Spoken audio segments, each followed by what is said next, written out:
El mundo cada día nos da más miedo. Hay días en los que tenemos la sensación de estar sobrepasando todos los umbrales y cuando creemos que ya no se puede más, la realidad siempre se impone para demostrarnos que sí, que el mundo aún puede dar un poquito más de asco. Hace casi un año, si os acordáis, dedicábamos uno de nuestros programas a hablar sobre los incels y sobre la machosfera y establecíamos una línea de puntos que conectaba a toda esa panda de subnormales que escupen racismo y misoginia en redes sociales con los intereses económicos de la ultraderecha y con los hombres poderosos que siguen adueñándose de todo. Una vez más, las feministas ya estábamos poniendo el foco en el lugar correcto. Los dueños del mundo son una minoría pequeñísima de hombres llenos de dinero, llenos de complejos y llenos de odio que van arrasando con los territorios y los recursos creyendo que todo es suyo, al mismo tiempo que se apropian de los cuerpos de las mujeres y las niñas, de los que también se creen dueños. Fijaros si se creen dueños y fijaros si están legitimados, que parece que les está permitido cualquier medio para conseguir sus perversos fines. Fijaros si sus acciones son impunes, que enmascaran la invasión, el miedo y la muerte bajo falsos discursos civilizatorios. Nos hablan de democracia y de seguridad mientras bombardean a bebés. Nos hablan de libertad y de protección de las mujeres para justificar sus relatos racistas e imperialistas. Nos quieren hacer creer que ellos, los hombres poderosos y acomplejados que se adueñan del mundo, son quienes nos traerán la paz y la igualdad a costa de sembrar guerra, destrucción y explotación. Y si hablamos de hombres poderosos, asquerosamente ricos e inquietantemente impunes, tenemos que hablar, como no puede ser de otra forma y muy a nuestro pesar, de Jeffrey Epstein. Y digo muy a nuestro pesar porque según van pasando los días y vamos averiguando más datos sobre los famosos papeles que acaban de desclasificarse, vamos comprobando con un miedo que nos asquea cómo los hombres más poderosos del mundo están perfectamente organizados y que todos giran en torno al odio contra las mujeres. Y es importante pararnos hoy aquí porque los papeles de Epstein no hablan de un loco aislado haciendo cosas horribles. Habla de élites económicas, de hombres profundamente poderosos, de ricos acumulando cada vez más y más riqueza, saltándose todos los límites a costa de las vidas de las más vulnerables, las mujeres y las niñas empobrecidas.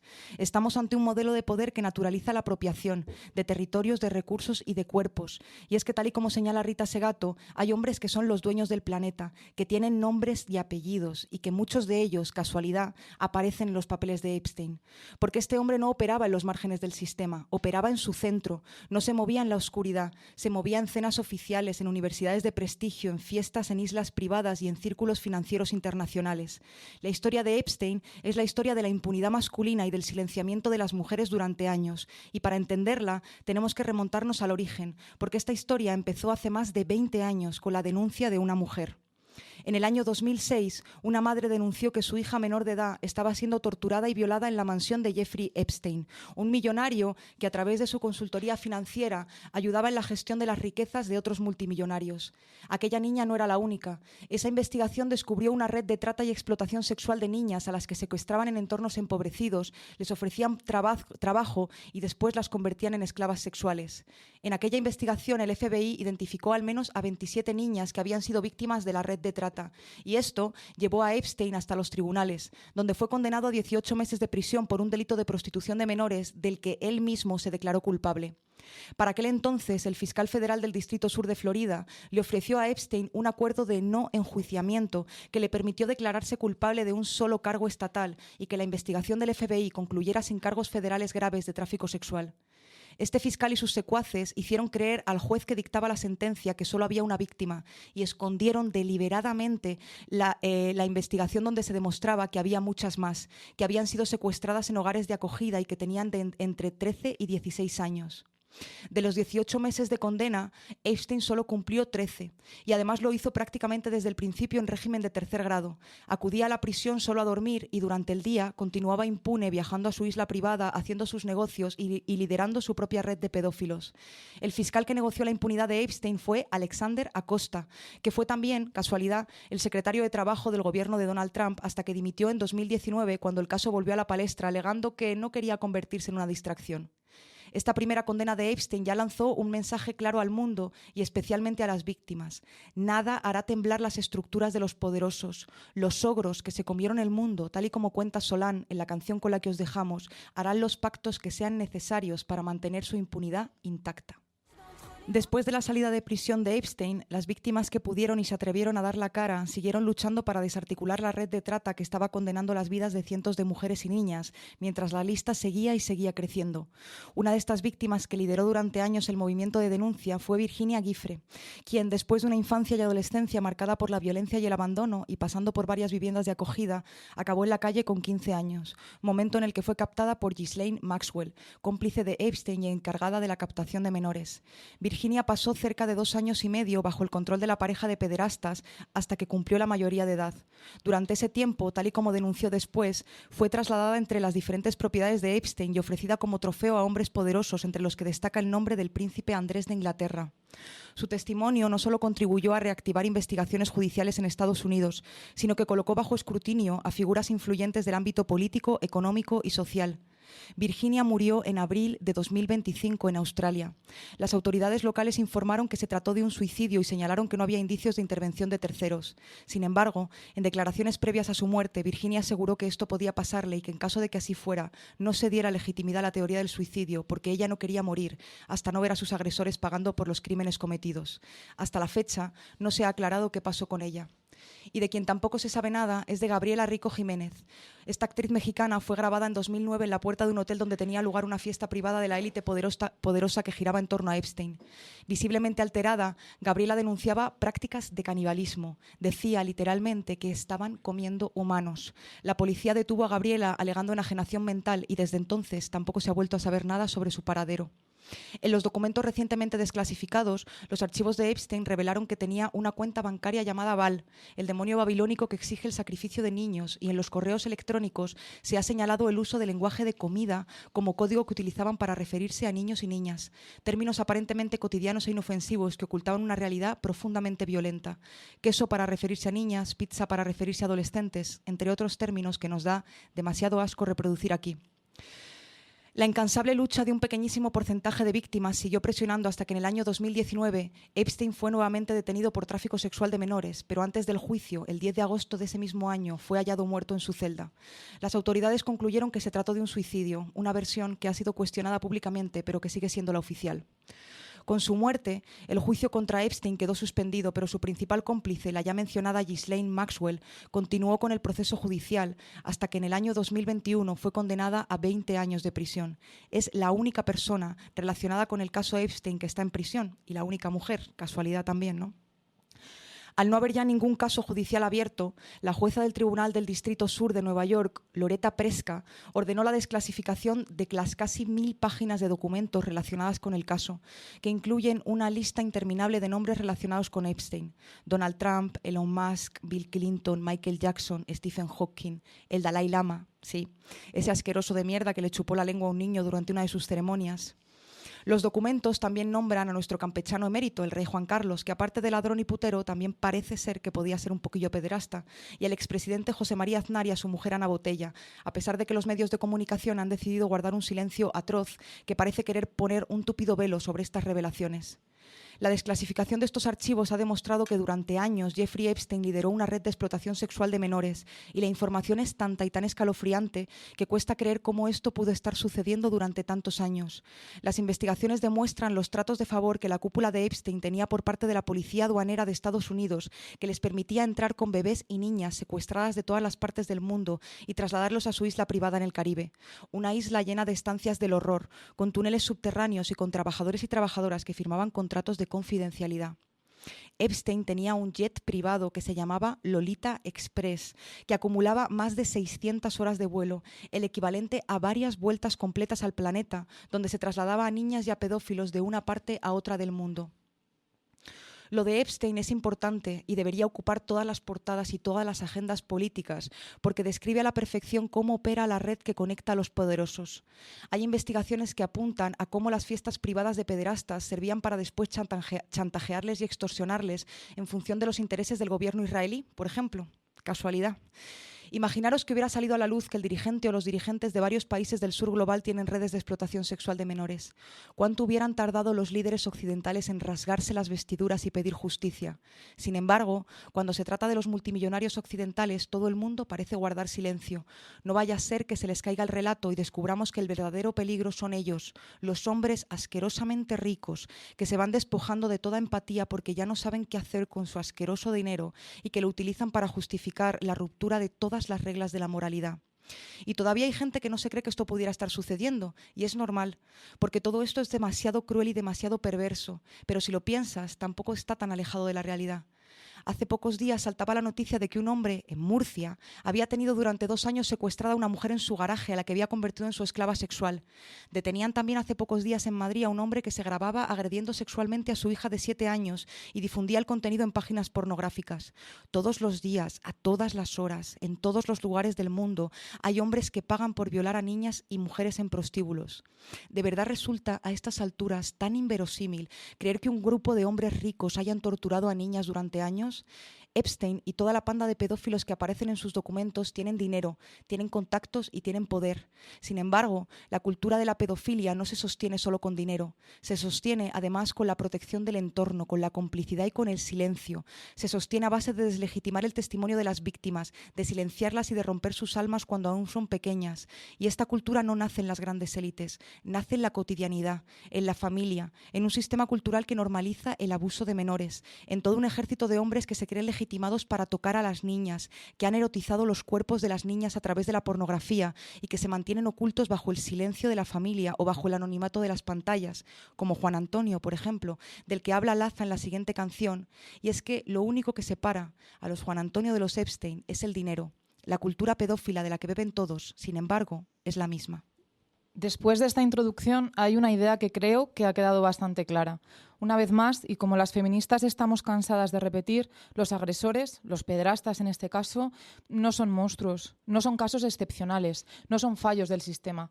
Se trata más bien de expresiones del sistema, de productos del patriarcado en el que vivimos. Porque en el caso de Epstein no hay un único individuo, sino todo un complejo engranaje de cientos y cientos de personas, poderosas y también de a pie, que de un modo u otro, si no ejercieron abusos, sí fueron facilitadores, testigos, encubridores, cómplices. Porque el abuso sexual infantil, que es el tema que hoy nos ocupa, no se sostiene solo por individuos. Se sostiene gracias a toda una estructura de prácticas, leyes, imaginarios, silencios, complicidades, que hacen posible que ocurra y que después no se vea.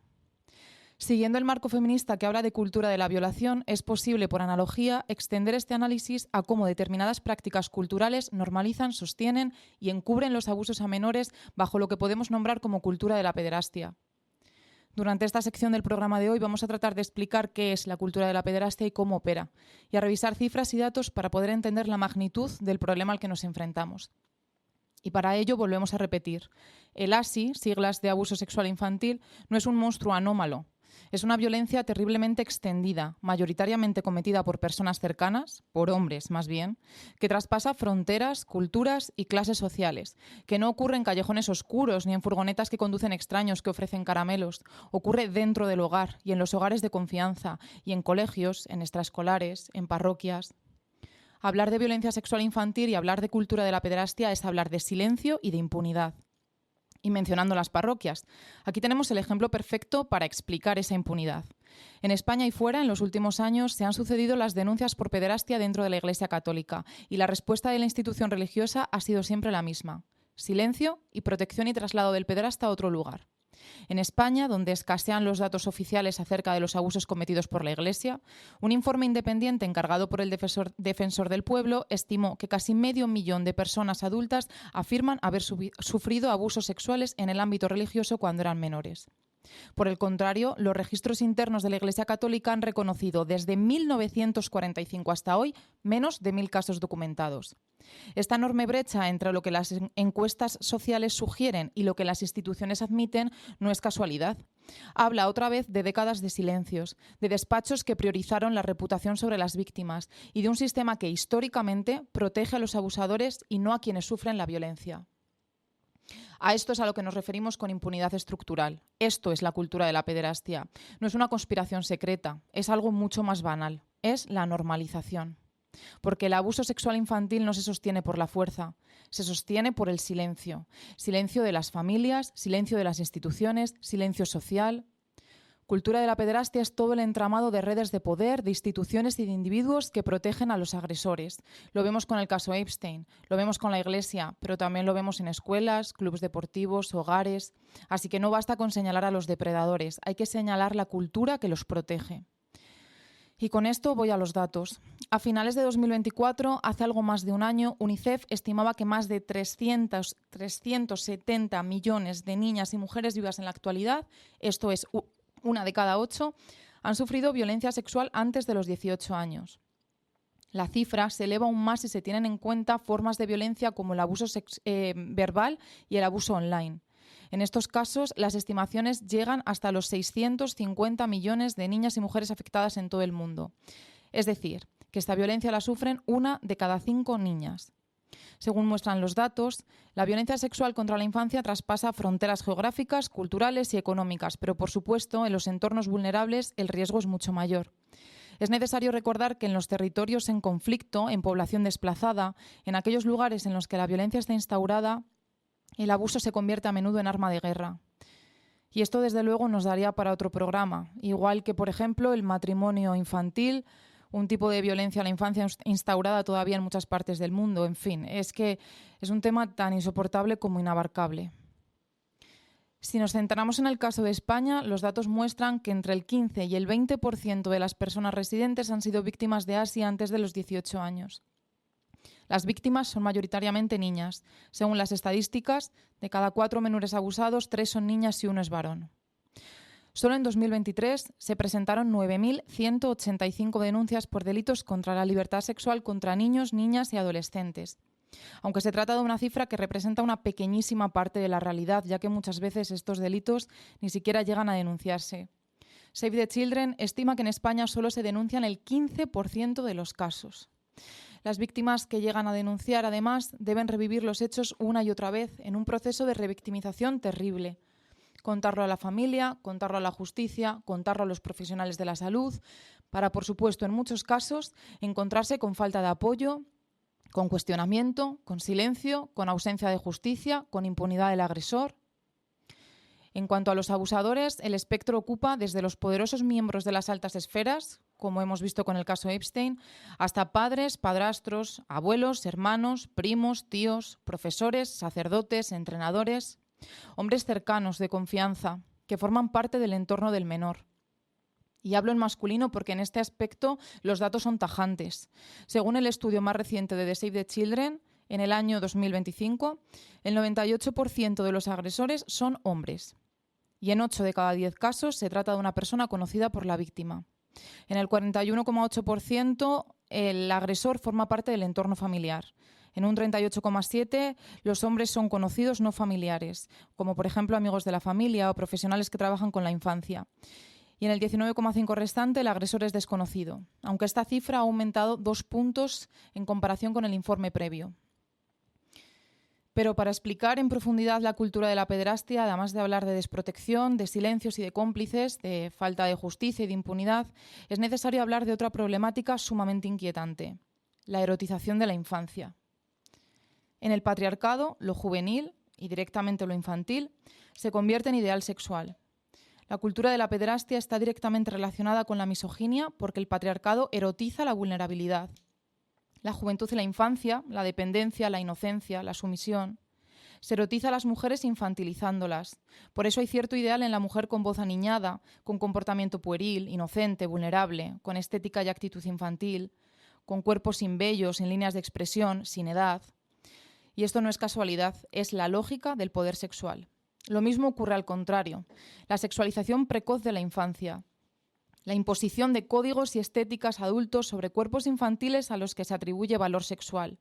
Tratar o representar a niñas como si fueran mujeres sexualmente disponibles. Maquillaje para niñas, ropa diseñada con patrones de feminidad adulta, coreografías que imitan gestos sexualizados, concursos de belleza, filtros, likes, exposición constante. Este fenómeno de hipersexualización y erotización infantil, en el que a una menor se le atribuyen códigos, intenciones o significados sexuales que no le corresponden, encuentra su máxima expresión, una vez más, en la pornografía. Aviso de antemano de que para abordar este tema he tratado de ser lo menos explícita posible y aún así estoy convencida de que mis palabras os resultarán espeluznantes. A las oyentas que quieran profundizar en todo esto les recomiendo el ya de sobra conocido estudio de Mónica Lario, Política sexual de la pornografía. Pues bien, resulta que en las plataformas pornográficas una de la categoría más popular es teen, adolescente. Se trata de vídeos en los que se erotiza lo infantil con puestas en escena que incluyen estética escolar, uniformes, mochilas, pupitres, habitaciones que parecen infantiles, con muñecas, con peluches, narrativa de primera vez, cuerpos deliberadamente infantilizados, énfasis en etiquetas como recién cumplidos 18 o apenas legal. ¿Qué supone esto? La erotización y la sexualización de la infancia. Porque a pesar de que las mujeres que aparecen detrás de la pantalla sean mayores de edad, son caracterizadas de manera infantil, lo que muestra un mensaje claro. Hay aspectos de la infancia que son sexualmente excitantes. Y la pornografía no es solo un producto, y mucho menos es inocua.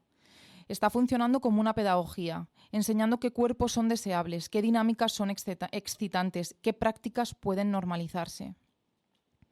Además de estas categorías basadas en lo teen, existe pornografía de animación donde se representa directamente a niñas. Estamos hablando del conocido hentai, que muchos defienden por tratarse de dibujos y no estar rodados con personas de carne y hueso. Pero resulta que aunque sea animación, el imaginario es el mismo, la infancia como objeto sexual. Si estos vídeos representan directamente a menores, ¿cómo no van a suponer una legitimización de la violencia sexual contra los menores? Yo os puedo asegurar que solo leer los títulos de alguno de estos vídeos, que están cargados de una violencia brutal, me ha causado estos días un profundísimo malestar. Repito, solo leer los títulos de vídeos pornográficos que Mónica Lario recoge en su estudio. No voy a mencionar ninguno aquí, pero sí necesito que hagamos esta reflexión. ¿Cómo es posible que los hombres se exciten y masturben con contenido cuya sola mención a nosotras nos produce sufrimiento? Y no estoy hablando de vídeos ocultos en la Deep Web, de vídeos consumidos por un par de monstruos aislados que viven en los márgenes del sistema, no. Se trata de vídeos que acumulan millones de visitas, cientos de millones de visualizaciones en páginas abiertas a las que cualquiera puede acceder. Y bueno, es que esto ni siquiera es todo. Pornhub, la web de pornografía más visitada del mundo, ha sido acusada en varias ocasiones de beneficiarse deliberadamente de la difusión de material de abuso sexual infantil. La más reciente en 2025. Y es que estas plataformas no solo albergan contenido con estética infantil, contienen violaciones grabadas de menores. En 2020, por ejemplo, una niña de 15 años que llevaba desaparecida más de un año fue localizada por su madre a través de 58 vídeos publicados en Pornhub en los que era violada. Solo en 2019 se denunciaron un total de 118 vídeos de violaciones a niñas y niños en la misma plataforma, que además, según los datos, incluían altos niveles de sadismo. Pero es que hace apenas unos meses también vimos cómo la plataforma Shein era denunciada por comercializar con muñecas hipersexualizadas con apariencia infantil. La cara más despiadada del capitalismo. La industria que convierte incluso la violencia hacia la infancia en mercancía, en producto consumible. Pues esto es la cultura de la pederastia. Convivir con la violencia sexual contra la infancia como si fuera ruido de fondo. Y asumirlo y tolerarlo y no romper el silencio y no hacer nada. Pese a lo que llevamos escuchando todo el programa, se lleva muchos años intentando naturalizar la pederastia, con partidos políticos, apoyo de estados, de sacerdotes, de gente de poder. Ya desde los años 60 y 70 en los Países Bajos y algunos de Occidente, varios señores reclaman las relaciones sexuales entre adultos y niños, alegando la necesidad de eliminar prejuicios sobre temas relacionados con los contactos eróticos y las relaciones entre menores y adultos y para proporcionar información y consejo, así como iniciar un programa de asistencia directa, entendiendo esto último como considerarlo una ayuda a menores en el entendimiento de la sexualidad. A mitad del siglo XIX se hacen varias publicaciones independientes con nombres como Amistad, Un cambio hacia la amistad y la tolerancia, Paternidad razonable, títulos de revistas que pretenden dar argumentos sobre lo positivo de lo que ellos llaman relacionarse entre adultos y menores. Y aunque en 1987 era una fecha en la que el activismo pedófilo ya se enfrentaba a un ataque público cada vez mayor, comparado con la situación de los 70 en Europa occidental, seguía apareciendo señores en la tele abogando por el activismo pedófilo.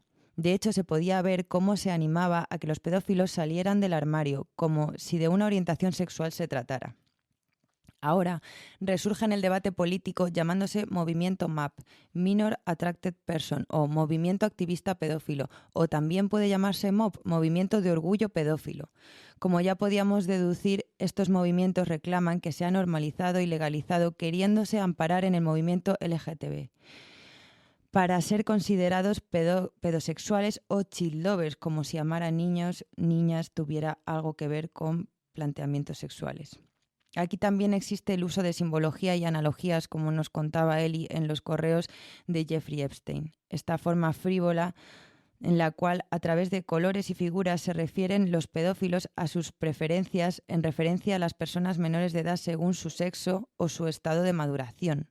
Logos con corazones, mariposas azules y rosas, que, en fin, es espeluznante ver el descaro con el que se plantean las violaciones de niños y niñas. El movimiento lo que está reclamando es la aceptación social a las personas que se sientan atraídas por menores de edad, por pedir que no sea, ¿no? Sobre todo si eres hombre y te crees el rey del mundo. No será mejor que esas personas adultas revisen sus esquemas mentales, no. Aceptación de la sociedad. Pero hay un apunte, que no hayan delinquido anteriormente. Autodeterminados pedófilos virtuosos. Gracias, era importante. Hasta que no haya pruebas de violación, les dejamos seguir ejerciendo violencia al estar cerca de una persona menor de edad. Si no tienes antecedentes, tolerancia, por favor. Perdonar las formas, pero creo que es importante dejar ver lo grotesco de la situación. La idea es que normalicemos que se le ponga duro a un señor mirando a crías, si se siente identificado con el logotipo de espiral de corazón. Si hablamos de la espiral del triángulo, se le pondrá dura con los niños, y si ese triángulo está mal dibujado, como lo haría un niño pequeño, quiere decir que le gustan menores, pero pequeños, de esos que no saben dibujar las líneas rectas para hacer un triángulo, pero que deberían estar capacitados para consentir relaciones sexuales con un señor. Porque, por supuesto, el consentimiento también está en boca de este movimiento, como si pudiese hablarse de consentimiento cuando existe tal desequilibrio. ¿Por qué es lo que realmente busca este movimiento? Que no se les acuse de abuso infantil, y para ello piden leyes que bajen la edad de consentimiento, como ya se ha hecho y se está haciendo en muchos países. Porque, aunque parezca descabellado, no lo es tanto para quienes nos gobiernan. Solo hay que escuchar la ligereza con la que habla el presidente de Perú. También hay movidas de colores, no os creáis, ya os imagináis cuál es el de los niños, cuál es el de las niñas, pero hay un amarillo, por ejemplo, para representar en proceso de maduración. No es una broma, lo peor es que es real, y como siempre se siente tal impunidad que se crea una bandera y piden aceptación, que no se considere una patología o parafilia, para no buscar el problema en los agresores o potenciales agresores, ni en las estructuras sociales, sino aceptación y las leyes a su servicio, por favor. Al final, como veníamos viendo, con los hombres al poder no salimos de esta espiral. En muchos países las niñas están siendo casadas y violadas con toda la legalidad a su favor, y en otros ponemos derechos en el papel para luego quitarlos, disfrazarlos de libertad y empoderamiento para poder seguir abusando con la legitimidad que nunca han dejado de sentir. Y así estamos teniendo que escuchar opiniones de mierda como que con 13 años en estos tiempos están las adolescentes muy espabiladas como para dejarse engañar, que si se acuestan con alguien es porque les da la gana. El medio principal de apoyo a la pedofilia ha resultado ser, a partir de los 90, mayoritariamente Internet. Como ya comentaba Alba, la cifra de pederastas que son desconocidos para la víctima ha aumentado en 2 puntos por esta misma razón: el riesgo y la exposición que supone Internet y las redes sociales para los menores y las menores, donde se difunde la mal llamada pornografía infantil, que es material de abuso y explotación sexual. Infantil, más sí. Se adoctrina a la infancia en la hipersexualización, abriendo las puertas a los pederastas y a los menores, y los menores son engañados a través del grooming. El grooming y, en su evolución digital, el online grooming, acoso y abuso sexual online. Son formas delictivas de acoso que implican a un adulto que se pone en contacto con un niño, niña o adolescente con el fin de ganarse poco a poco su confianza para finalmente hacer practicar en cualquier actividad sexual. En el online grooming es un proceso en el cual existen ciertos patrones de conducta que es importante conocer para poder detectarlo y prevenirlo. El adulto intenta establecer un vínculo de confianza con él o la menor, ya sea a través del engaño, soborno, coacción, fingir otra identidad, y poco a poco aislarlo de su red de apoyo. Y no es hasta que ha establecido el vínculo, la ha aislado de su red de apoyo y valorado los riesgos, quién más conoce la relación o vigila los dispositivos a través de los que se comunican, que comienzan estas conversaciones sexuales paulatinamente hasta hacer una petición sexual explícita que puede tener que ver con el envío de vídeos, imágenes, relatos o el encuentro sexual. Esto lo puede hacer haciendo uso de la confianza que ha creado o bien a través de manipulación, chantaje, coacción con la información que sabe o tiene de ella. El online grooming, el engaño, en el online grooming el engaño es lento, creando una relación de secretismo. El niño o niña no son conscientes de lo que ocurre y no tienen las herramientas adecuadas para defenderse. Aunque parece algo aislado, el fenómeno es más recurrente de lo que se piensa. Datos internacionales revelan que los acosadores suelen ser personas socialmente adaptadas, con edad entre 28 y 35 años. El perfil de la persona agresora destaca que en un 47,5% de los casos resultó ser un desconocido y en el 95,1% no tiene antecedentes de ningún tipo. Las sentencias sobre abuso sexual en Internet, según los datos del Ministerio de Interior, en 2022 se presentaron 954 denuncias por delitos sexuales cibernéticos que tenían como víctima a un niño, niña o adolescente, de las cuales 64,6% eran chicas. Las denuncias que tienen como víctima a la infancia y adolescencia representan el 84% del total de este tipo de delito. En el 96,7% de los casos el fallo de la sentencia es condenatorio, pero en la mayoría de ocasiones no se denuncia y en los casos que llega a juicio las víctimas ven vulnerados sus derechos. Por esto es importante una justicia especializada en violencia contra la infancia y adolescencia para garantizar todos los derechos a través de un tratamiento adecuado y eficaz, donde se configure quién debe intervenir en el mismo y qué ámbitos profesionales entran en juego. Roblox ha sido considerado el patio de juegos de depredadores sexuales y ha recibido varias denuncias que señalan que no protege a menores de edad, sino todo lo contrario.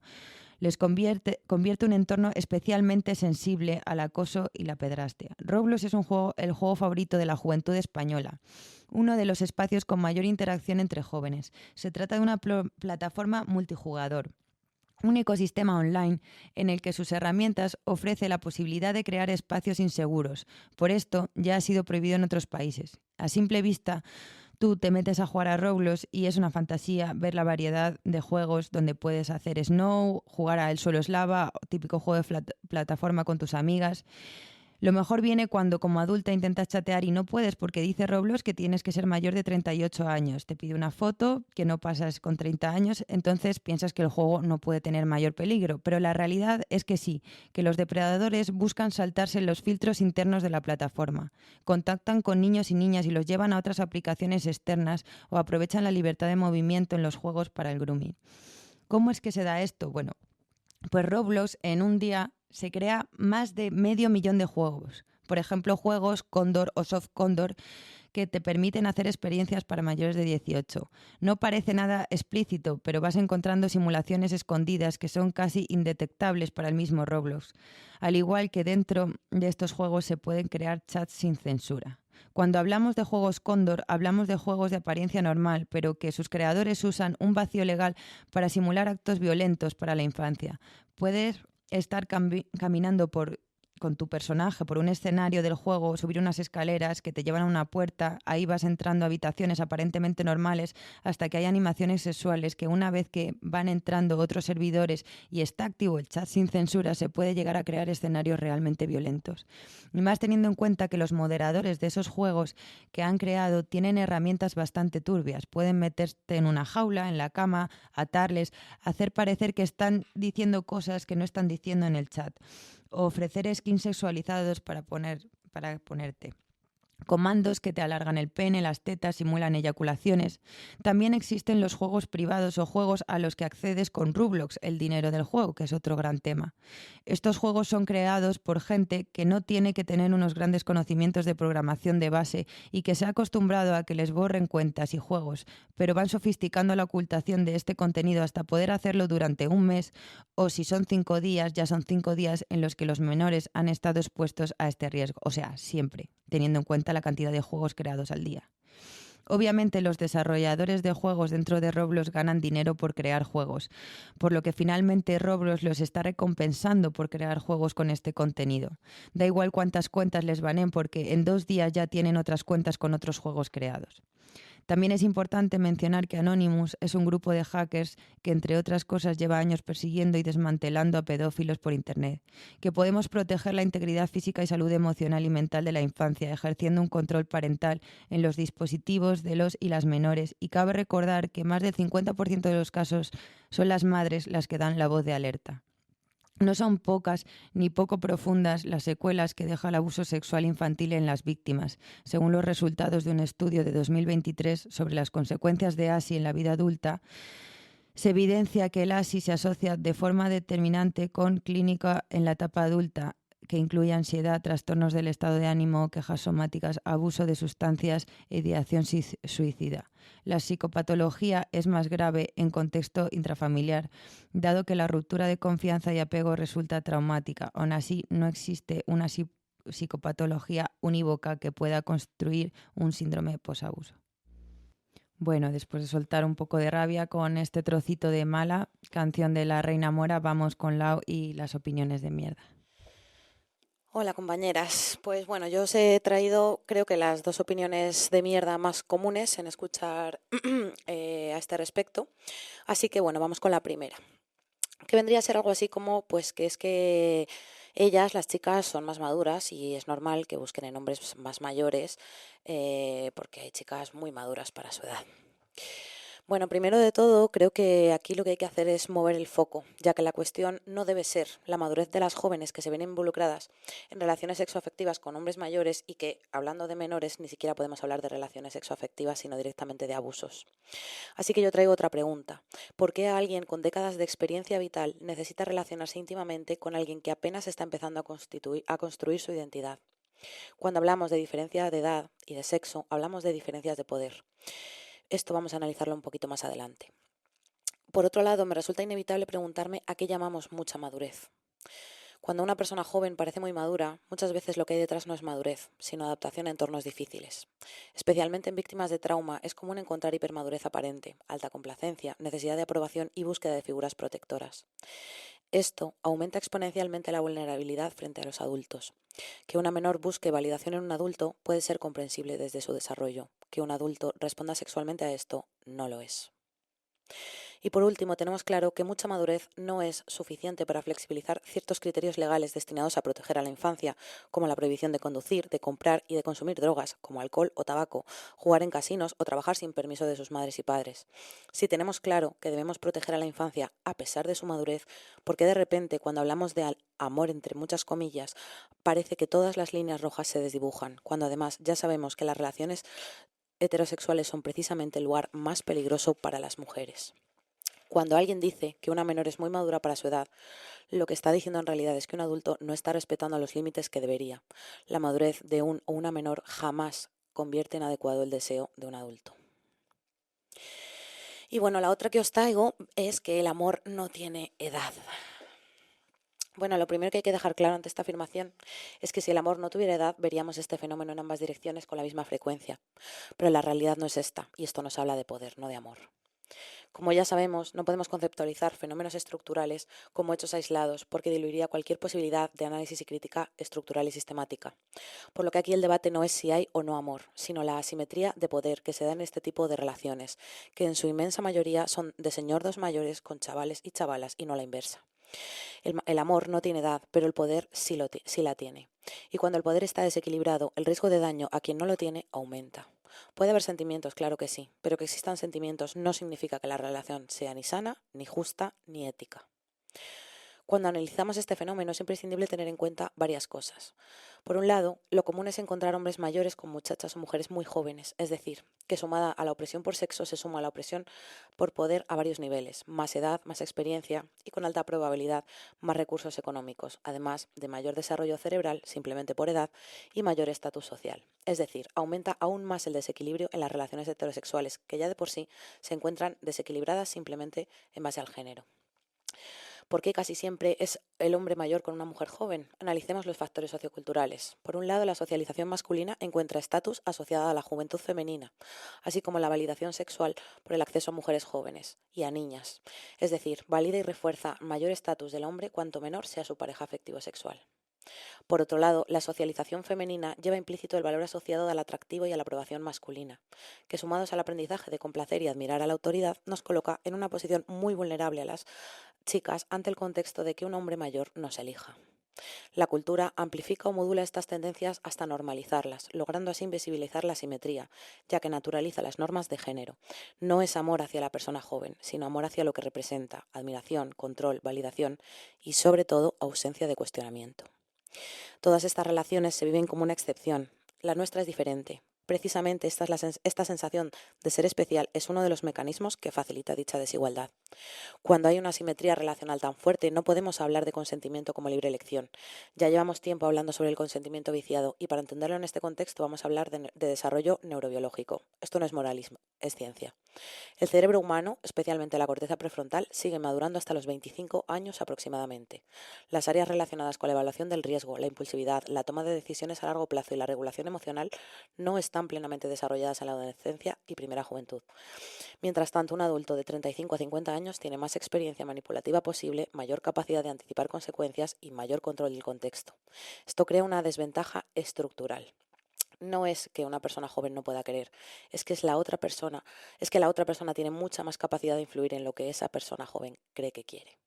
Los patrones más comunes en estas relaciones de abuso implican idealización inicial, eres muy madura para tu edad, el aislamiento progresivo de la joven de su entorno, la validación intermitente que alterna en el ensalzamiento de ella, eres tan madura, tan lista, tan diferente a las demás, con exigencias que provocan inseguridades o esfuerzos por estar a la altura del adulto, la generación de deuda emocional, con todo lo que hago por ti, espero no equivocarme al elegirte, podría estar con cualquier otra y tú tienes que demostrar que mereces este lugar, la normalización de límites cruzados, para ella, no para él, y la generación de dependencia afectiva o el aprovechamiento de este estilo vincular previo en la chica. Abuso infantil y violencia sexual comparten estos mecanismos. Justificar la desprotección de la infancia en pos del amor deja la puerta abierta a la justificación de la pederastia y al abuso de menores. Y es que tampoco es casual que, como ya vienen diciendo las compañeras, el inmenso número de pederastas sean también osos. Ah, no, hombres. Bueno, muchas gracias, chicas, hasta aquí, que llevamos 48 minutos de pura intensidad, la verdad, me río de los nervios, pero en realidad está siendo un viaje. Mientras te escuchaba, Lau, estaba pensando por hacer el chascarrillo si Risto Mejide nos escuchará. Ojalá. ¿Escuchará este programa? Podríamos hacérselo llegar para que entiendan que cuando nos acusan de edadistas, estamos hablando de otra movida que nada tiene que ver con esto. Nadie pide que bajemos el consentimiento para que los chavales de 12 años conduzcan, no sé por qué. Sí, de verdad. ¿No? Ahí no hay madurez. No, totalmente. Era culpa de Pedro Sánchez, seguramente, ¿no? Bueno, yo la verdad es que mientras os escuchaba y me vais a permitir que lo diga, porque este programa nos ha costado un montón guionizarlo y escribirlo y veníamos todas con mucho síndrome de la impostora. El otro día Laura, por el grupo interno de WhatsApp, nos decía, por favor, dejad de disculparos porque llevamos 3 semanas disculpándonos porque creemos que el contenido que estábamos haciendo era una mierda por lo abrumador que es todo esto, ¿no? Y por la mierda tan grande que es esta. Y bueno, pues yo mientras os escuchaba, la verdad es que estaba pues alucinando, la verdad, del trabajo que habéis hecho cada una y de la suerte que tenemos de ser amigas y de estar haciendo este espacio también tan sanador, ¿no? Y bueno, pues hablando de amigas y hablando de espacio sanador, hoy tenemos aquí en el programa a otra grandísima amiga. Ella me está poniendo caras aquí en el estudio, que es Chari, compañera de militancia, activista que desde que llegó a esta ciudad decidió arremangarse para ver qué podía hacer para hacer de este pedacito que ha hecho que le pertenezca también, pues eso, su parte también del mundo. Y bueno, pues queremos darte la bienvenida. Cuando nosotras empezamos la redacción de este programa pensamos mucho en ti y en que tú tal vez como superviviente de abuso sexual infantil pues también tenías algo que decir, algo que nos abruma a todas, que es la entereza con la que siempre reconoces esta parte de tu vida, y creíamos que teníamos que hacer este programa también contigo. Te pedimos si te apetecía escribir algo y creo que lo has hecho, así que gracias por venir y estamos deseando escucharte. Bueno, gracias Eli y a las compis por invitarme. Ya pido perdón por los nervios y voy a leer un trocito de algo que me salió. Bueno, Escribo esto basándome en mi experiencia personal por ser víctima de abuso sexual infantil y de haber compartido experiencias durante tiempo en grupos de autoayuda. Voy a compartir cosas que me parecen importantes para la sociedad en general y para ofrecer una ayuda certera y oportuna a la infancia en caso de abuso sexual. Este es un tema incómodo. Lo era hace 35 años cuando me pasó a mí y lo sigue siendo ahora. Las personas adultas nos quieren reconocer que ese vecino majo, que ese primo con una vida estable y familia, o que tu padre, que siempre es generoso y tiene palabras amables, son pederastas. Primero porque la imagen de alguien a quien aprecias o incluso a quien quieres, violando a una niña o a un niño, es atroz. Y otra porque el sentimiento de culpa que te embriaga tras una noticia así es paralizador. Pero ¿sabes qué? Que tú, que me estás escuchando ahora, eres una persona adulta y tienes que superarlo ya, porque tú sí tienes herramientas para procesar lo que acabas de escuchar y la infancia no. La infancia necesita rapidez y protección cuando algo así está sucediendo. Luego podrás ir a terapia si lo necesitas, pero en este caso no eres ni el foco ni el centro cuando están abusando de un menor en tu entorno. Y creo que el mirar para otro lado, el no poder creer lo que estás viendo de reojo o ignorar con fuerza lo que tu instinto te está gritando, es en gran medida culpa de no querer aceptar lo cotidiano y abundante que es el abuso sexual infantil. No sé cuántas noticias más se necesitan, no sé cuántos casos más hay que escuchar, pero esto es muy, muy habitual, coño. Y que sea algo horrible y no quieras afrontarlo, no lo hace desaparecer. Que tú creas o no que esto ocurre cerca de ti, no hace que no ocurra. Ocurre a pesar de ti. Porque los pederastas saben de esto, saben que nadie pensará algo así de ellos, que la sociedad sigue echándose las manos a la cabeza cuando oyen de un caso como si fuera algo excepcional y no la norma. El daño que un menor sufre tras una agresión sexual es indescriptible, pero el vacío, la sensación de abandono tan profundo, desolador e irreparable, de eso no se habla. Del daño y de la soledad que se arrastra para el resto de la vida cuando quienes debían cuidarte de tu agresor fallan. Porque que exista dentro de ti, porque que exista cerca de ti un hombre que sea un ser inmundo que te haga daño, pues puedes llegar a entenderlo. Creo que todos sabemos ya, en este punto, que el mal en persona existe, pero que tu entorno no actúe tarde o directamente quiera silenciarlo, para eso no hay respuestas. No hay nada que alivie la sensación que te deja la certeza de saber que cuidaron antes de ellos mismos que de ti, que se cuidaron de quedar mal por acusar, que la familia se rompe y que además es tu culpa. Gente, hay que ponerse las pilas. Hay que dejar de cuidar el posible daño al honor del agresor por encima de la integridad y seguridad de la infancia. En esa reunión distendida, familiar, agradable, entre amigos, si algo te chirría, si algo no te cuadra, si esa mano está demasiado cerca, pero sin llegar a tocar, te lo pido por favor. Confía un poquito en ti, en tu conocimiento, en tus experiencias, en la información que tienes ya a estas alturas sobre el mundo y sobre todo confía en que la violencia sexual en la infancia ocurre en cada jodido rincón de la sociedad, que no son monstruos, que están compartiendo la vida contigo. Confía en tu instinto y protege. Se te necesita alerta y dispuesta. Compañera, muchísimas gracias de verdad por tu generosidad. Somos conscientes o nos imaginamos de que ha tenido que ser muy difícil y de verdad no tenemos palabras para agradecerte este texto dirigido a todas las personas que nos escuchan. Sí, sobre todo que lo que hacen es que animarnos a romper el silencio, ¿no? Que a mí me parece lo más valiente. Dejemos de mirar ya, yo creo que es el resumen del programa, a los Epstein, a los agresores y miremos toda la cultura mierda que está normalizando esto permanentemente. Me parece inteligentísimo tu alegato, Chari, así que mil gracias. Gracias a vosotras. Y con esto, compañeras, cerramos un dificilísimo programa que nos ha removido desde las entrañas, un programa que nos ha tenido, sobre todo a las compañeras, que habéis hecho una exhaustiva labor de investigación y de síntesis sobre este terrorífico tema, días con pesadillas y ansiedad. Gracias, Chari, como decía, por tanto valor y por tanta generosidad. Y creo que esto hay que decirlo, porque el activismo nos pasa por el cuerpo y nos atraviesa el alma. Porque igual, si estuviéramos hablando sobre cualquier otra cosa, sería más fácil, pero no lo es. Cada programa lleva a sus espaldas horas, no solo de trabajo, sino de exposición a asuntos profundamente dolorosos y que nos atraviesan como mujeres que somos y niñas que fuimos.